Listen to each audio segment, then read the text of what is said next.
अस्सलाम वालेकुम। थोड़ा पढ़ने में खुशामदीद। ENG 502 का लेसन नंबर 3 है। ये बढ़ते हैं अपने नेक्स्ट टॉपिक की जानिब। Topic number 14, the natural sound source. Next जो ओरिजिन वो बता रहे हैं कि वो ख्याल करते हैं, कुछ का ख्याल ये था नेचुरल साउंड्स का कॉन्सेप्ट किस पे मुश्तमिल है कि जो पुराने ज़माने के इंसान थे उन्होंने जो अपने इर्द गिर्द सुनी आवाज़ें, उन्होंने उस आवाज़ को लैंग्वेज बना लिया। ठीक है, जो आज ये जो natural language, natural source sound का ये ख्याल करते हैं कि लैंग्वेज का ये है ओरिजिन, और ये ख्याल करते हैं कि पहले ज़माने के लोगों ने जो साउंड सुनी, जो नेचुरल साउंड सुनी, वो आज की लैंग्वेज है। करते करते वो लैंग्वेज बन गई। आगे उन्होंने मिसाल भी दी है, काका साउंड है कुकू। ठीक, के काका साउंड को जब उन्होंने कव्वे की आवाज़ सुनी उन्होंने उसे कुकू बुलाना शुरू कर दिया। ये उन्होंने रिलेट कर दिया। ठीक, नेक्स्ट अब वो अनदर थ्योरी दे रहे हैं इसमें नेचुरल साउंड में, बूबू थ्योरी। बूबू थ्योरी क्या है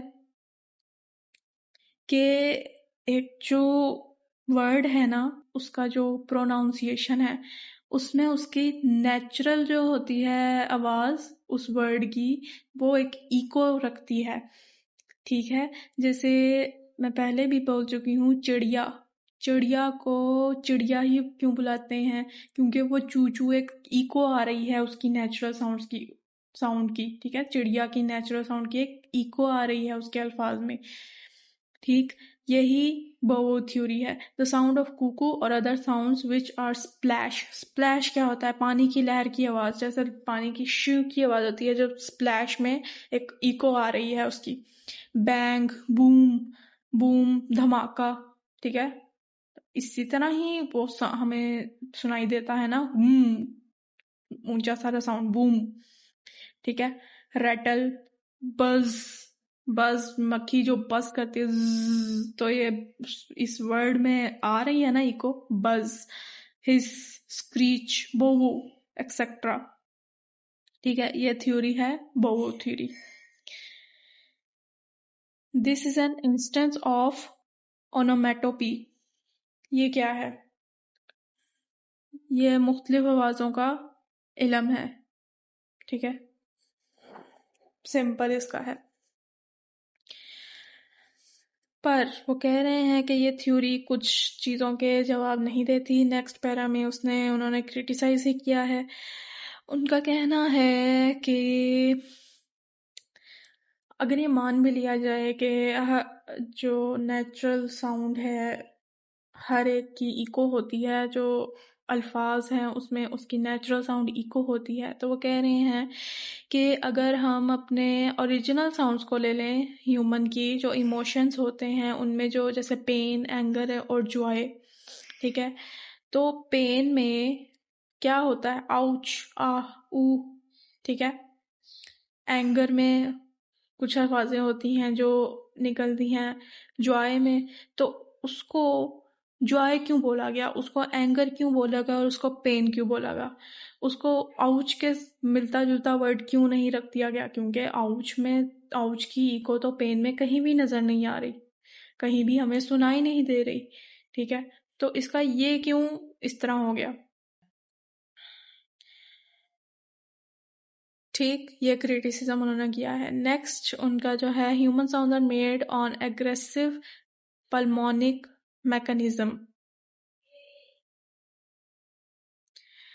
एग्रेसिव पल्मोनिक मैकेनिज्म क्या है? कि एग्रेसिव होता है हवा के साथ ऊंचा बोलना।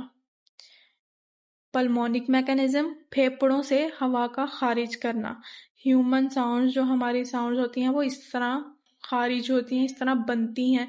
हम ऊंचा बोलते हैं और हम जब सांस बाहर को खारिज करते हैं, फेफड़ों से हवा का खारिज होना।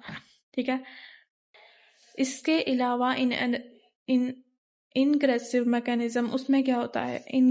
इनग्रेसिव मैकेनिज्म में expressive noises made in emotional reaction contain sounds that otherwise not used in speech.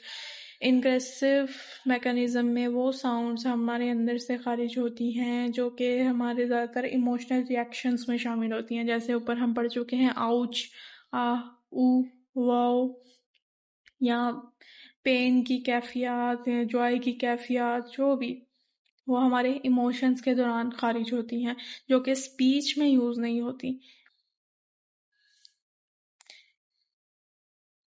और इनग्रेसिव मैकेनिज्म में ये भी एक उसका फीचर है कि उसका ये आवाज़ें तब निकलती हैं जब हम हवा को अंदर खारिज करते हैं, अंदर लेके जाते हैं, सॉरी, हवा को अंदर करने का अमल, ठीक है।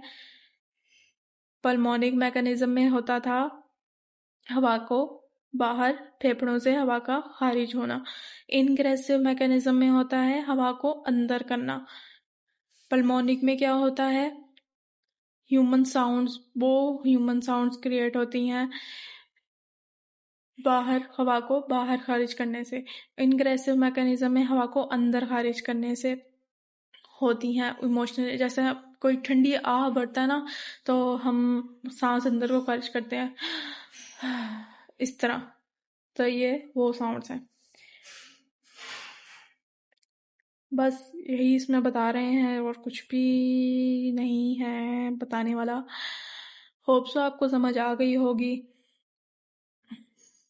मज़ीद किसी को कोई कन्फ्यूजन है तो वो कमेंट बॉक्स में पूछ सकता है। मिलते हैं नेक्स्ट टॉपिक में, तब तक के लिए अल्लाह हाफिज़।